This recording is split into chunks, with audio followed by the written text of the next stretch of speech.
James Ellsworth, you've done it again here on the Dougcast. You've reached out, brought on someone a lot bigger than me. It's nice that you get to finally share your podcast with someone who has in-ring experience other than the nerdy old me, James. Yeah, absolutely. We got the big guy Ryback on the line. How you doing? I'm doing great. How are you guys doing today? Thank you for having me. We're doing good. I'm a big fan. I love the conversation with the big guy on iTunes. You can find it there. I want to jump in. We have a limited time with you, and I just want to ask, and it intrigues me when a wrestler goes from entertainer to media or podcaster. What was your view on the podcast industry as a wrestler compared to now that you're knee deep in the podcast game? For me, it had nothing to do with wrestling, so to speak. It was more everything with me and my business and in the different books that I'd come across.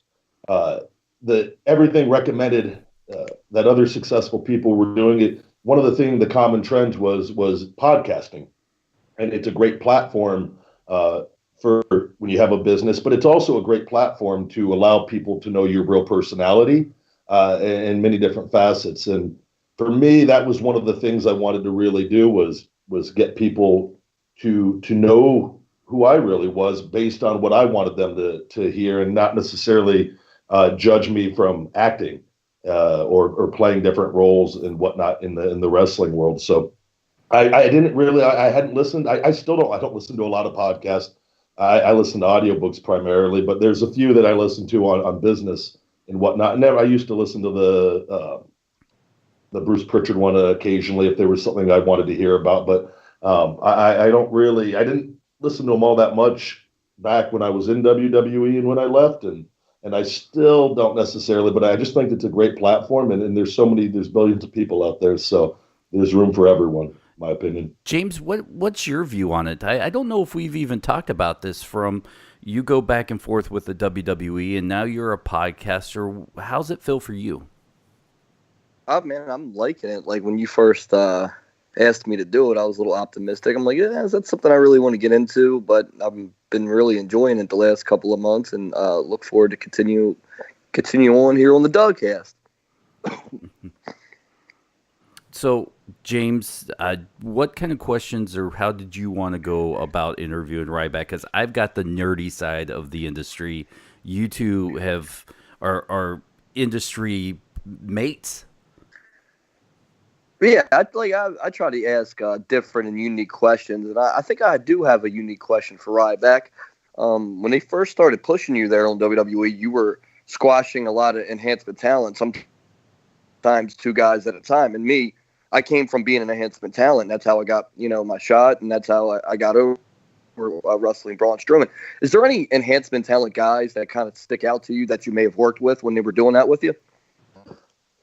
Everybody, I've gone back and on the different interviews and whatnot. I can't thank all the guys enough that I worked with on all that, and it was that went on for quite a stretch of time. I don't know if it felt like forever, but it was probably realistically in the 4 to 6 month range. But it was twice a week, on Raw and SmackDown, and picking the local talents. And Road Dogg played a part in helping me with that, as did a lot of the different agents, Arn Anderson, Michael Hayes at different times. And I just remember Road Dogg specifically.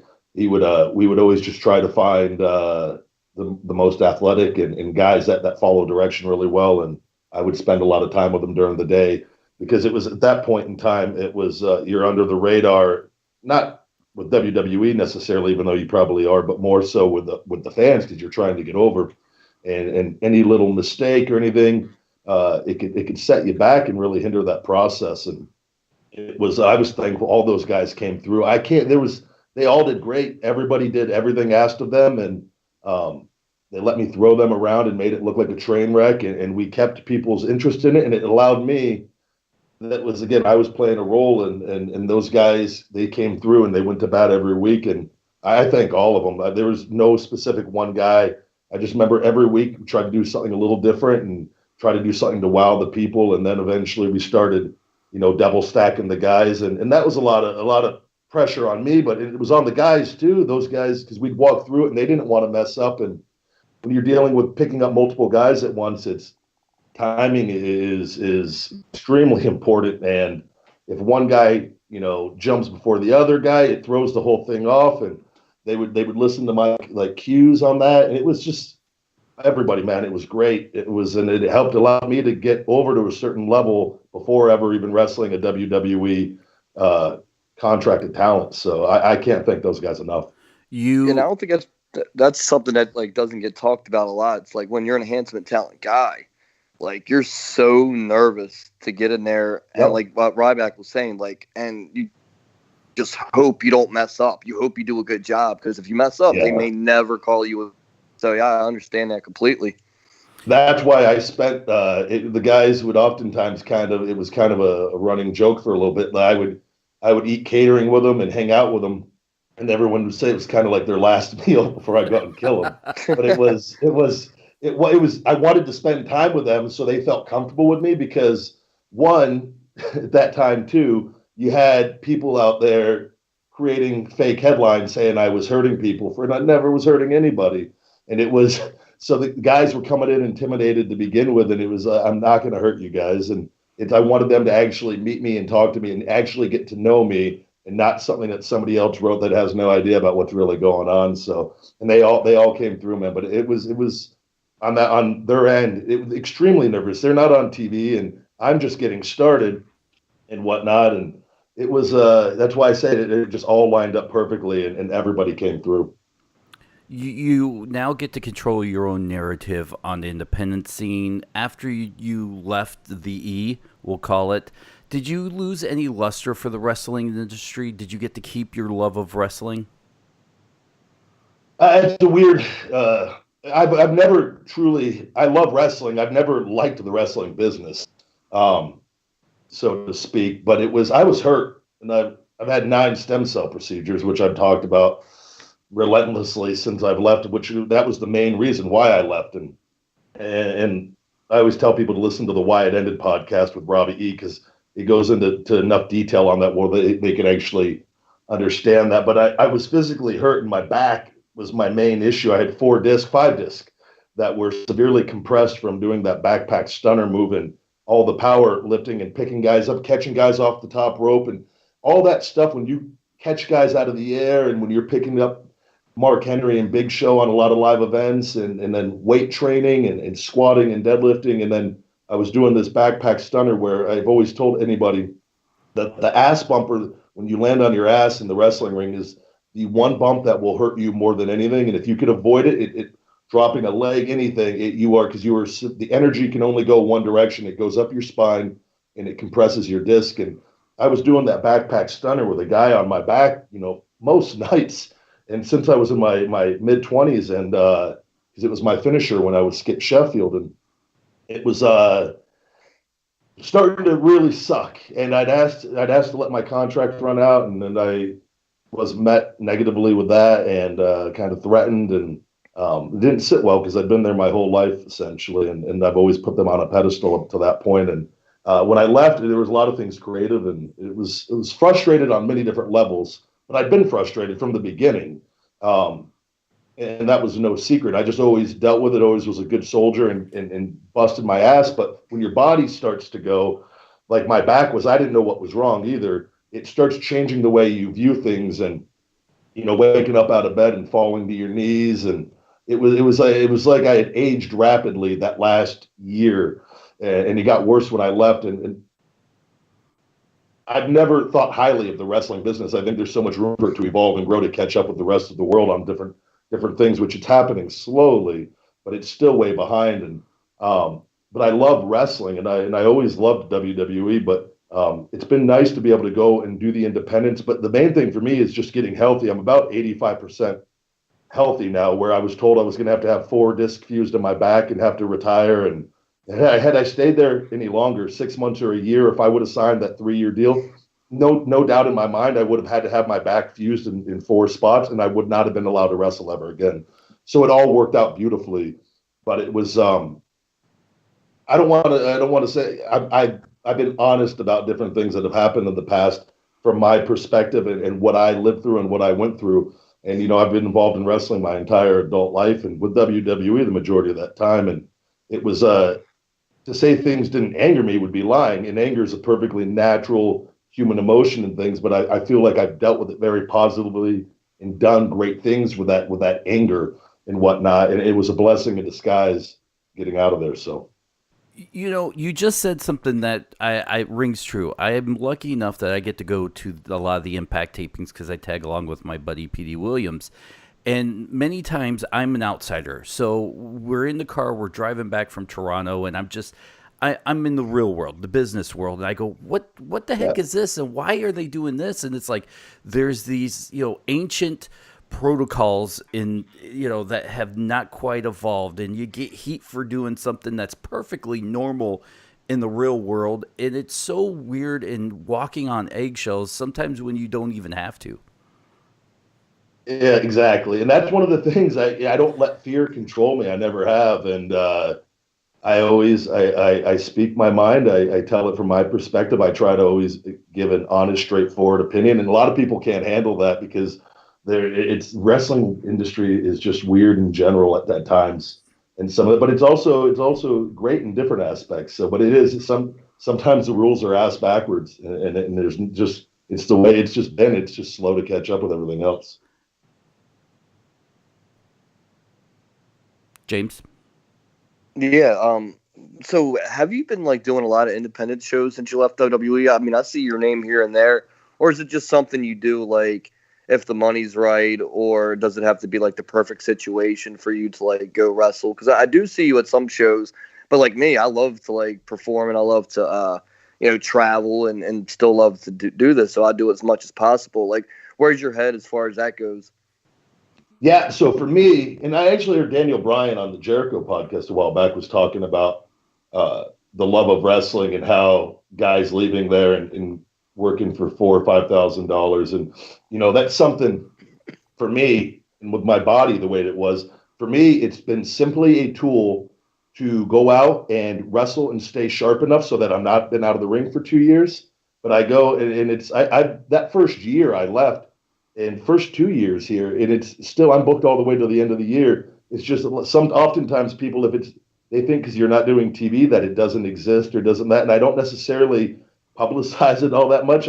It's just one of the things I do to stay sharp, because for me it's about I left to get healthy and to get my body back right so that I can go back and achieve what I wanted to achieve at the highest level, wherever that may be when I decide to go back. And I've always said it'll probably be 2019 with the way everything's gone with the stem cells. But for me, it's just a way to go out and meet my fans and do appearances and wrestle and stay sharp and not be out of the ring for too long. But I've been using it as a tool, one, having my business and doing a podcast and doing these other things and in my investing. It's a way I have income coming in from 4 or 5 different things. Mm-hmm. It is a tool for that for me. But to do it still and to allow my body ample time to recover from all the 9 stem cell procedures that I've had. So for me, it's been the independent scene has been tremendous for me since I've left. And I'm very, very grateful. I was able to leave with my name and keeping my brand, something a lot of guys aren't able to do. So I've been able to command a certain level financially that I'm beyond thankful for. That. Will that last forever? Probably not, but it's still going to this day because people still come out and whatnot, and my fans and to the appearances that I do. But for me, it's about getting healthy. So it's not about, I didn't leave like Cody Rhodes left and to create buzz and to do other things. I left to get healthy and to start doing my business and do other things that I enjoy and give myself a time away because my body was broken down and I would have had to have retired. So for me, my reasons were completely different, and it's allowed me just a way to keep my in-ring skills and to stay out there and stay active. And I got another match coming up on the 25th here for Northeast Wrestling after just getting my 2 latest stem cell procedures, which I took a few weeks off. And then I got going to Asia September 9th for a big match over there. And then I'm booked from the end of September all the way to December every weekend pretty much. So, but again, people don't necessarily see it. They think because if it's not for what they perceive as a major promotion, even Right. though I'm making 5 times as much as anybody else. Like, Mm-hmm. they're not looking at it from that aspect, and it's a business at the end of the day. And I think that's one of the things, unfortunately, that's gone out the window with today's wrestlers. Like, we're all fans. I was as big of a fan as anybody growing up. But when you decide to get into it, it then turns into a business. And when you have a bunch of boys that jump into the business that don't treat it like that, they get taken advantage of. And that's what's happening more and more now. And you got it, but it comes with experience. And you have to know how to treat it like a business, because if you don't, it will eat you up and spit you out. And anybody who's ever had any success at this treats it like a business, because that's what it is. And the love, and it doesn't change the love for the wrestling or anything of that nature. But I've been extremely thankful for the way everything's worked out since I've left. Oh, absolutely. Yeah, I like you were saying, you got to treat it like a business. When I get booking inquiries all the time, and I never switch the price, and I always stand my ground with that, because like Yeah. you said, you got to. I mean, that's the most important thing. This is how I make a living. Like, very lucky and fortunate for me. Like, I'm in and out of WWE. I just had another couple of month run with them, so that helps on the independents and keeping your price the same. But yeah, you're absolutely right. If more people, I wish more people would treat it like that, and maybe more people would be making 4 figures a match. Yeah, and again, here's in the argument. So people say they could say, if they come at you in a negative way with that, well, guess what? The promoter is making money, and if they're making more money because you're coming in, you're allowed to command a certain level of money.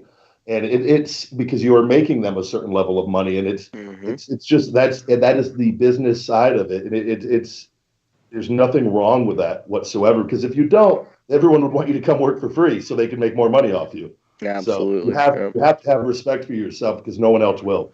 You said that you've been a wrestling fan all of your life. How has your wrestling techniques changed as you have, I guess, grown older? Repaired yourself from injury? Who did you base yourself after early? And now who do you kind of, I guess, mirror towards? Flattery is the best form of compliments? No, so since I've left, I've cut back on the power moves that I was doing, things like the gorilla press or catching guys, off the ropes, where if they're jumping off the second or top rope, because when you catch them, it's compressing your disc in your back. And every little thing, I stopped doing things that was compressing my spine.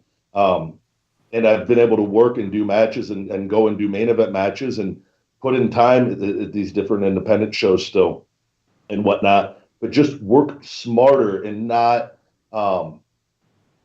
do things that's hurting my body. Like my meat hook clothesline I'm doing with my left arm now, just because my right arm, I've had 6 stem cell procedures on my right shoulder, and I'm trying to regrow cartilage in it.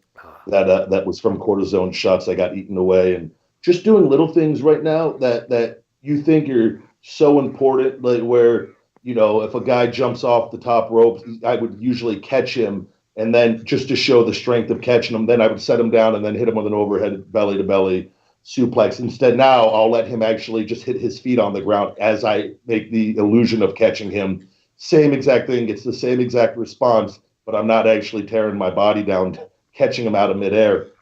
Things like that.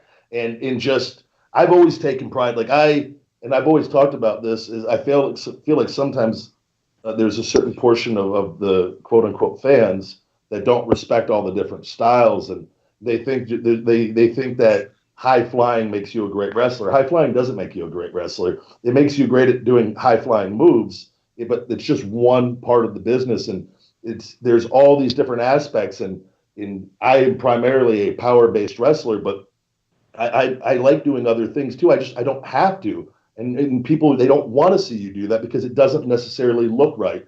And so I always just try. I try to be entertaining while being physical, and for me, pro wrestling is the illusion of a real fight. And I feel like when I'm out there, and one of the reasons for the success I've had is it looks like I'm really killing people. And that is an art, and to do that and not actually kill people, because we shouldn't do that.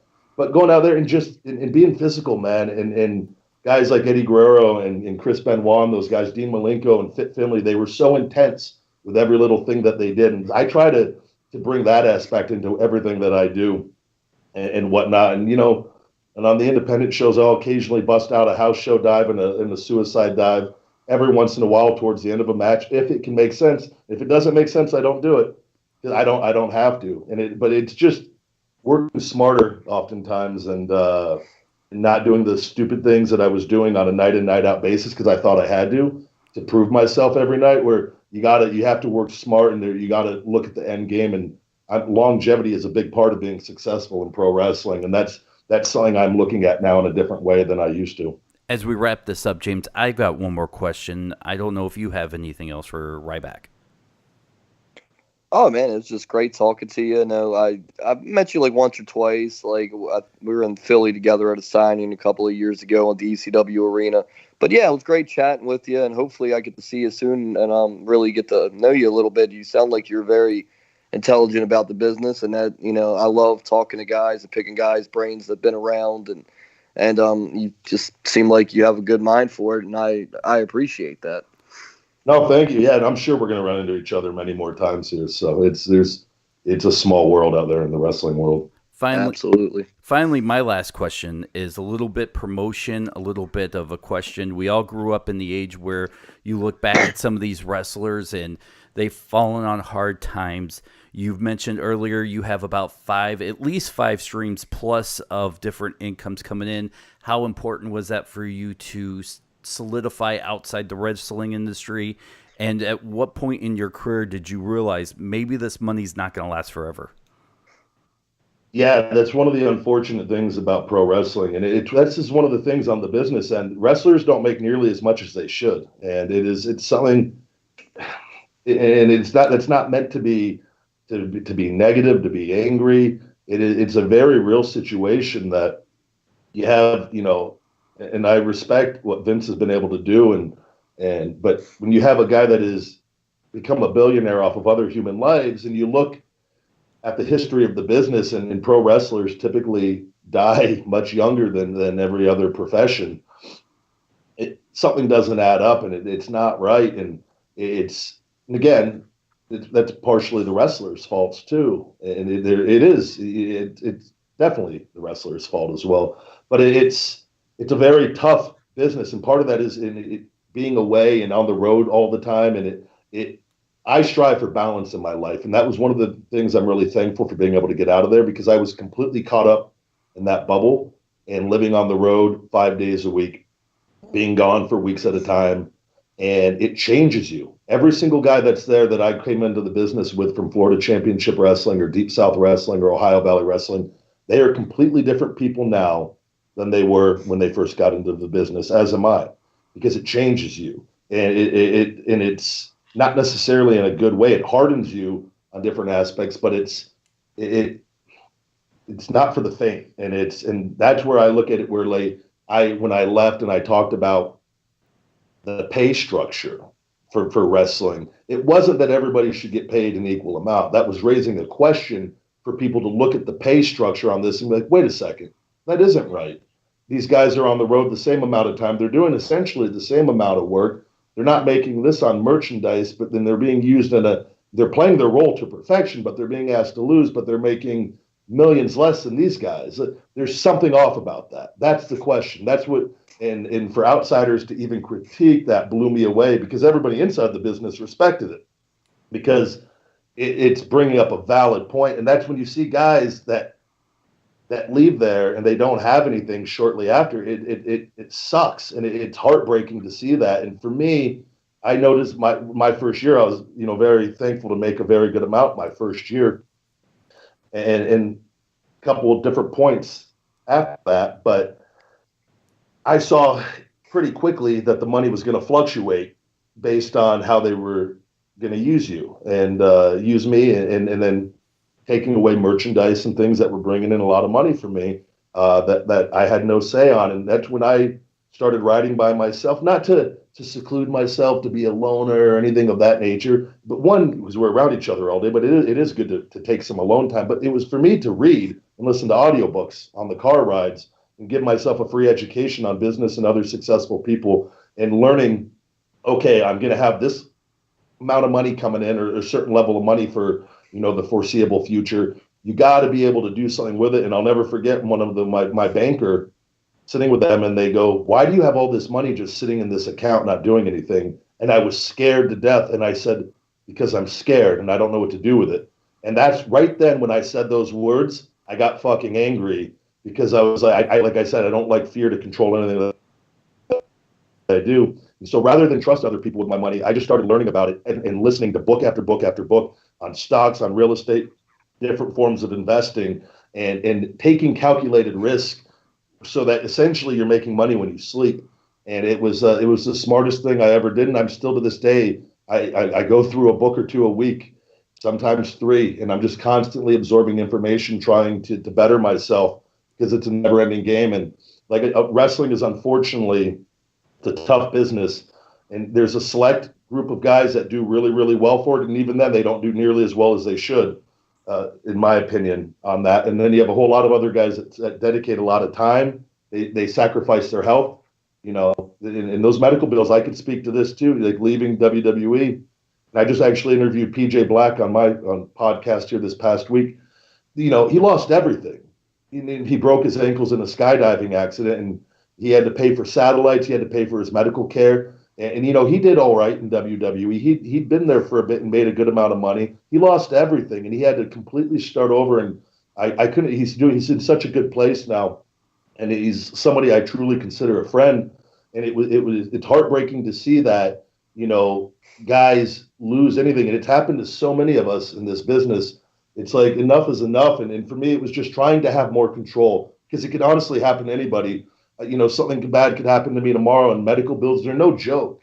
And that stuff and the money that you do earn there, it's not enough. It can be gone. It's not like you're not making millions and millions and millions of dollars like these other sports, with the exception of a couple people typically. And even then, it's nothing compared to these other things. And that money goes so quick when you factor it all in. So yeah, for me, it was just trying to be smart and be able to make money without my body. And luckily I did learn that, because when my body gave out on me and I needed to take a break, I've been able to do other things and have money coming in and whatnot. So it's not easy, man. It's heartbreaking to seeing old timers and guys wrestling when they shouldn't be wrestling anymore. Like, I don't want to be that. I just don't. And it scares me in seeing that. And unfortunately, it's a very real part of the business. And, hopefully as we continue to evolve and grow, and pro wrestling will as well, and we don't see that nearly as often going forward. You can find more with Ryback at The Conversation with the Big Guy, his podcast that releases every Monday.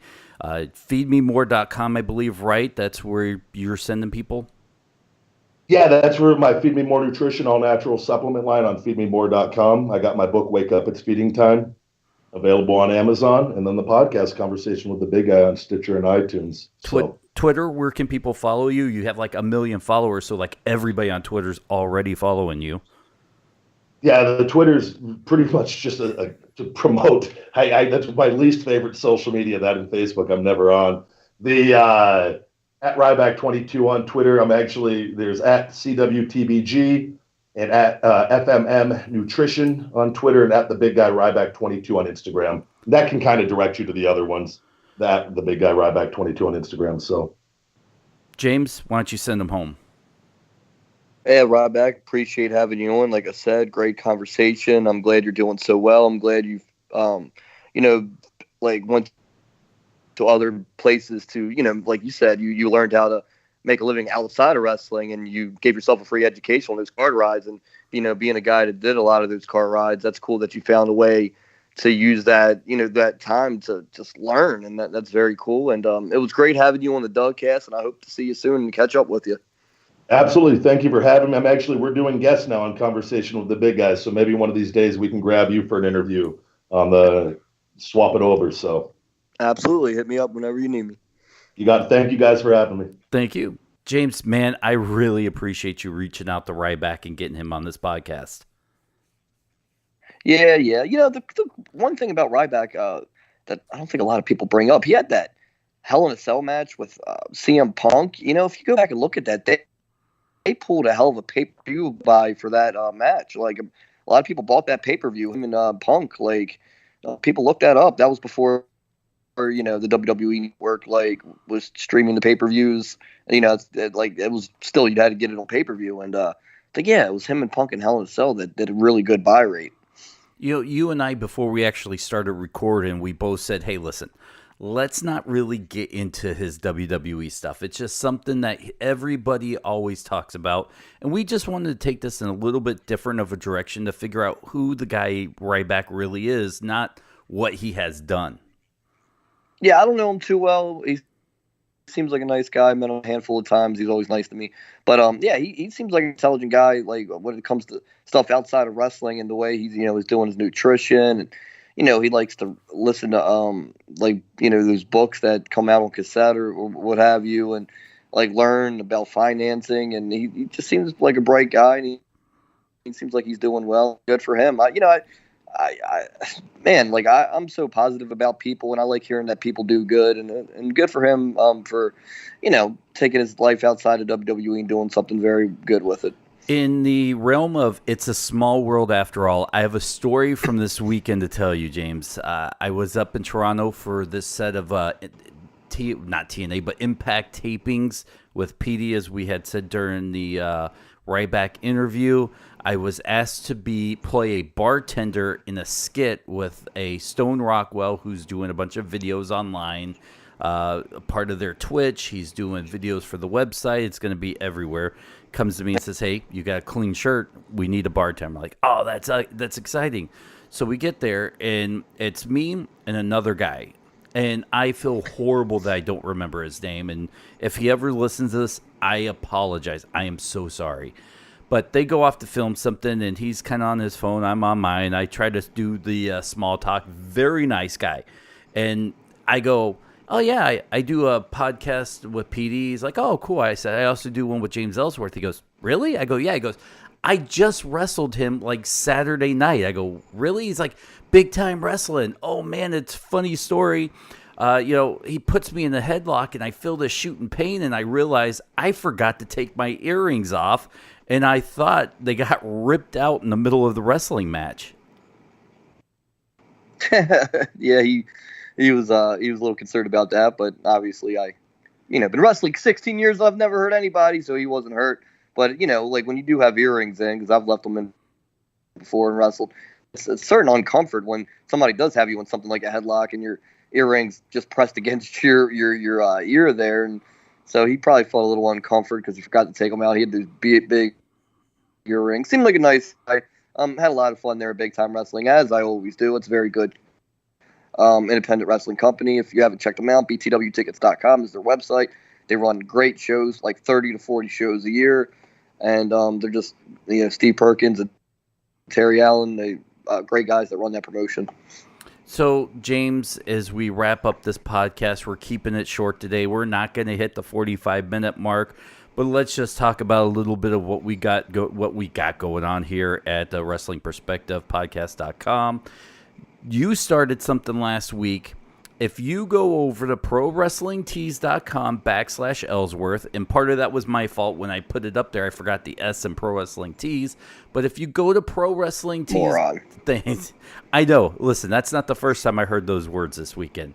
ProWrestlingTees.com/Ellsworth. You go buy a shirt. I have my DMs open on Twitter. You can go to Wrestling Perspective at gmail.com or wrestlingperspectivepodcast.com and leave a message. If you send a picture of your order, I will help set it up and have James Ellsworth call you personally to thank you, James. Absolutely. I got people bought some shirts this week. They're doing real well at the shows. Like I bring a batch to all my independent wrestling shows, and people love them and are doing videos with me that I have up on my James Ellsworth Wrestling Instagram, and we're going to try to get me back on SmackDown Live with the Rehire Ellsworth hashtag and t-shirts to let Paige and everyone in charge there at WWE know that you want James Ellsworth back on SmackDown Live. Duh. You know what? Can I just say something? This seemed like this SmackDown, as we recorded it immediately after, this was a very James Ellsworth heavy episode of SmackDown where they talked about you a lot during this episode. You were part of a promo package for a second during the Carmella interview where she was part of the announcing team for the Charlotte Flair versus Becky Lynch match. it seemed like it was very James Ellsworth heavy, which is a lot different from your last run where it seemed like they kind of cut you out of everything. Well, man, the James Ellsworth character is so fun, right? And I think WWE is aware of that. It's just a fun character that, man, you never know when he's going to show up. You never know what he's going to do. You never know where he's going to be. And trust me, I have no clue either. I have nothing to tell you guys as far as what my future there is, because I have no clue. But I think I do have a good relationship with the WWE. I've always done everything they've asked me to do. I absolutely love being a part of SmackDown Live, part of WWE in general. It's always going to be that way. And a lot of people say, oh, man, he's a homer. He doesn't talk bad about WWE. Why would I? They gave me my dream. They gave me opportunity of a lifetime. And I promise you that I'm going to continue to fight and continue to do independent shows and continue to keep moving forward and continue to try to get shots at WWE and be there because I love it so much. I love performing there. And trust me, when they mention my name on TV, like you just touched on, like they did a lot tonight on SmackDown Live, that means a lot to me. That means they're still thinking about me, and I truly appreciate that. And I hopefully, we'll see me back on SmackDown Live or in WWE in any aspect, whether it be Raw or 205 or whatever. Hopefully we see me back there soon. And that's what the hashtag Rehire Ellsworth is all about. I would love to see you there by September 4th. SmackDown's coming here to Detroit. I would love to do a live podcast with you someday. I know you won't. The September 11th SmackDown, I hope. Anyway, Rehire Ellsworth, hashtag Rehire Ellsworth. Go to ProWrestlingTees.com/Ellsworth and get the t-shirt. I'm sorry, that was great. Good one. James, it's been a fun week. Thanks for still doing this yet again. Thank you to Ryback who came on, and hopefully to at least, I'd say, 200,000 of his 1.5 million fans that will probably start downloading this podcast now. Hopefully, yeah. It's Twitter back when he really when he was in WWE. A lot of people, I feel like more than now, start following people on Twitter. Twitter, more people seem to be on Instagram now. I have way more followers on Instagram than I do on Twitter. But my Twitter did get hacked about a year ago, and I lost all my followers and had to start over. But I think Instagram's the big thing now. James Ellsworth Wrestling on Instagram for you guys listening out there. But real quick before we go, I'll be in California this weekend. I love California. I'm going back to Cali. I'm going to Stockton, to the Stockton Con out there. You can meet me out there Saturday and Sunday. Or Friday, you can see me at APW. And all that information, again, on at Real Ellsworth on Twitter or James Ellsworth Wrestling on Instagram. I'll be in Cali this weekend, and you never know where I'll show up. And that's the cool thing about James Ellsworth. You just never know where he'll pop up. James, it's the Dougcast for this week. You only called me an idiot 4 times, so it's a successful podcast. Yeah, it was pretty much once every 10 minutes. What my normal's I think I timed it at once every 6 minutes, so it's down this week. I'm excited. Thank you. Fix that next week. Yeah. James, have a good week. We'll see you next week. All right, Dennis. Take care, bud.